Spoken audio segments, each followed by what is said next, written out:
দর্শক, আসলে আমি এমন একটা নদীর পাড়ে আসছি যে সেই নদীটা খুবই ডেঞ্জারাস একটা নদী ছিল কোনো এক সময়। তো সেই নদীটা আপনি কোন স্থানে, কোন এলাকায়, কোন জায়গায় আছে সেই জিনিসটা আমি আপনাদের মাঝে তুলে ধরবো। এই নদীর নাম হচ্ছে আইলেখাল নদী। তো এই নদীটা হচ্ছে বাবনাতলা মোড়, মাদারপুর ডিস্ট্রিক্টের ভিতরে পড়ছে, মাদারপুর বাবনাতলা।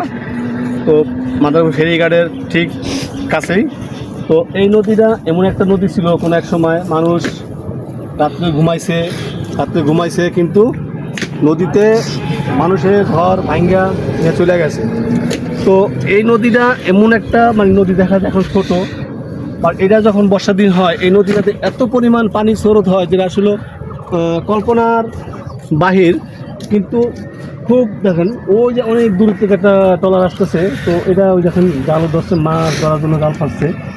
তো এই নদীতে অনেক ইয়ে আছে যেটা মাছ ধরে মানুষের, অনেক সুস্বাদু মাছ। এবং যেন বর্ষার দিন, বর্ষার সিজন, বর্ষার পানি আসতেছে, পানির অবশ্যই খোলা।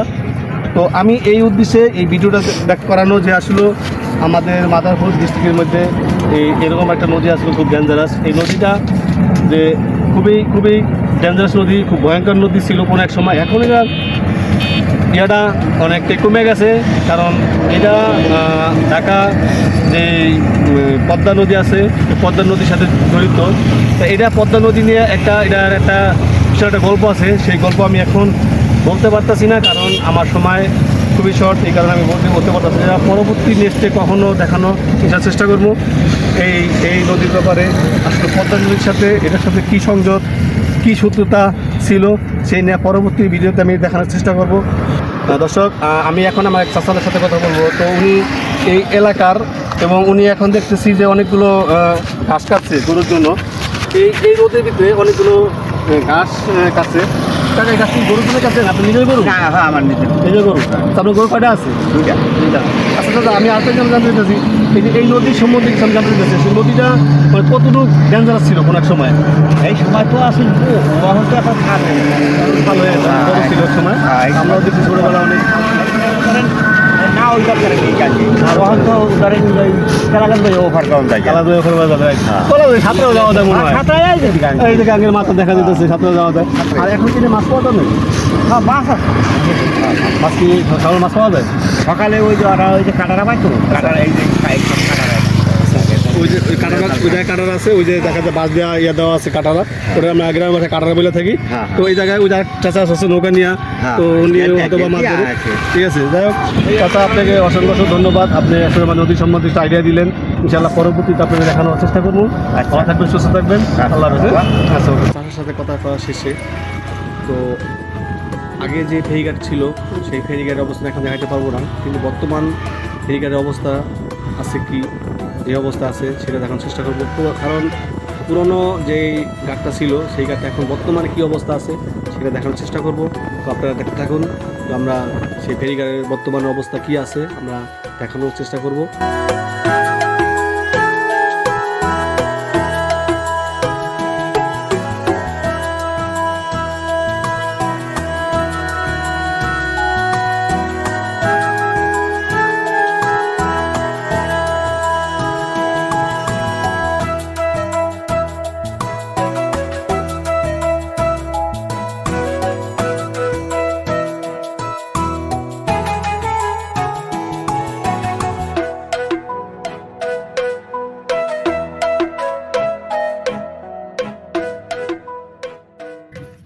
দর্শক, আমি এখন যে জায়গা আছি এটা হলো মাদারপুর ফেরিঘাট।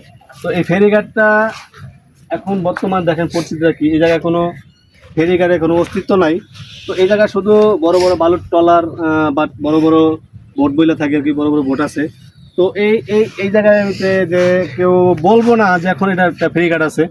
এটা মাদারপুর শহরের মধ্যে সবচেয়ে বড় ফেরিঘাট ছিল কোনো এক সময়, কিন্তু এখন এই ফেরিঘাটটা টোটালি নিঃস্ব হয়ে গেছে, কারণ এই ফেরিঘাট এখন আর নাই। কারণ এখন ফেরিঘাটের পাশ দেওয়া মাদারপুর যাওয়ার জন্য আইলেখা নদীর একটা ব্রিজ তৈরি হয়েছে।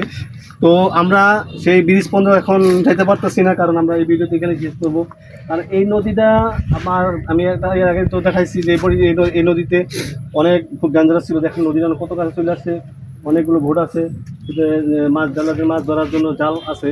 বাট এই জায়গায় এই জায়গার এই যে ফেরিঘাটের যে বোট ছিল বা ফেরিঘাটের যে স্টল ছিল বা ফেরি যে ইয়াটা ছিল, এগুলো টোটালি এই জায়গাটা চলে গেছে।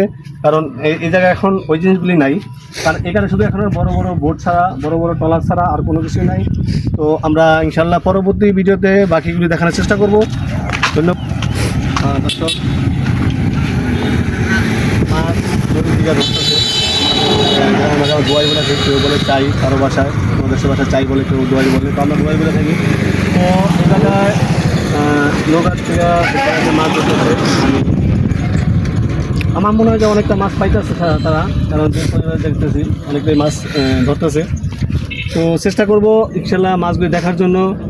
আপনারা ধৈর্য ধরাটা দেখুন যে আসলে মাছগুলি দেখানো সম্ভব কিনা।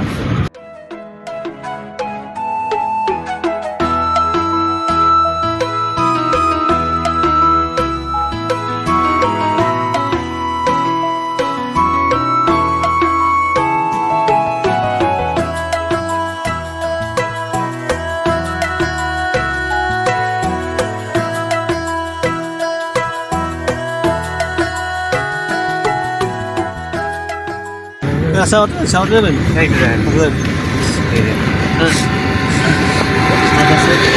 জায়গায় মোটামুটি খারাপ না, অনেক মাছ পাইছে। চিংড়ি মাছ, দেশি না চিংড়ি। কত কত স্যার বাবা এখন? কেন দিব এখন? হ্যাঁ 300 টাকা দিন। হ্যাঁ সব এই মাছগুলি 300 টাকা অবশ্যই দিব না, 800 টাকার দাম চাই মাছগুলি, কিন্তু 800 টাকা তো মাছগুলি মাছ কেনা সম্ভব না, কারণ হবে কিছু মাছই তাইলে 800 টাকা এই মাছ দিয়েছিল সম্ভব না। তো মাছগুলো অরিজিনাল জেনারেল মাছ, তারপরও সম্ভব না। ঠিক আছে কাকা, একটা মাছ থেকে 800 টাকা দাম হয়, 800 টাকা দাম হয়। কথা কয়ে লাভ নেই, ওরা ধরে তো কথা কয়ে আমাকে লাভ নেই। ওরা টাকা কেটে খারাপ 300 টাকা হাফ পিস মাছ হবে। মনে করেন ওরা আগে আসিল, মনে করেন যে মার্কেট হ্যাঁ মনে হয়েছে হ্যাক, বুঝলেন হ্যাক ওরা টাকা তুলছে। বলতে নাই, কারণ আমার এলাকা তো আমি ওকে চিনি, আমি ওকে মাছ এত এত আমার কি করে তবে বলতে নাই, আমরা খাওয়াইছি আমার বহুত। গ্রামের লোক বলতে নাই, আমাদের মনে করতে পারবো। যাই কত ভাই মাছ চাইতেই পারে, দাদা আমার পছন্দ ওরা মাছের দিকে ওরা টাকা দিয়েছে, আরেক দিয়েছে রাইট। যাই হোক বুঝলেন, ধন্যবাদ কাকা। ওরা টাকাই চেনে আর কিছু চেনে। আচ্ছা ওকে, আসসালামু আলাইকুম। ওয়ালাইকুম দর্শক আমি আরেকটা জিনিস আপনাদের তুলে দিতে চাইতেছি।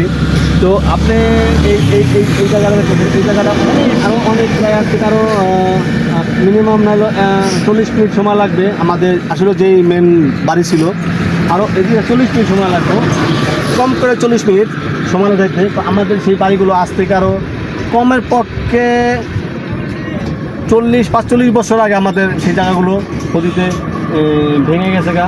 তারপরে আমাদের ওই জায়গাগুলো ছিল, এই জায়গাটা অনেক টাকার জায়গা, অনেক টাকার সম্পদ, কিন্তু আসলে আমরা সেই জায়গায় আমরা কোনো অতিথি পাইছিলাম না। তারপরে অনেক বছর পরে আমার যে চাচা ছিল, আমার যে আপন কাকা, আমরা কাকা বলে থাকি, আমাদের কাকা, তো ঠিক এই জায়গা দিয়া সামনে কিছুক্ষণ আগাই নেই, প্রায় 15-20 টাকা আগাই নেই, আমার ওই জায়গাটা কিছুটা জায়গা থাকছে, কিছুটা জায়গা ওই জায়গায় মানে বাড়ি করার মতো একটা পজিশন হয়েছে, কিন্তু আমার বাপে সেই জায়গায় যায় নাই। আমার চাচা কিছুটা জায়গা দখল করে সেই জায়গায় ঘর পাচ্ছে। তো আমার চাচারাও দুনিয়া থেকে চলে গেছেন, আমার যে চাচি ছিল তো দুনিয়াতে চলে গেছেন।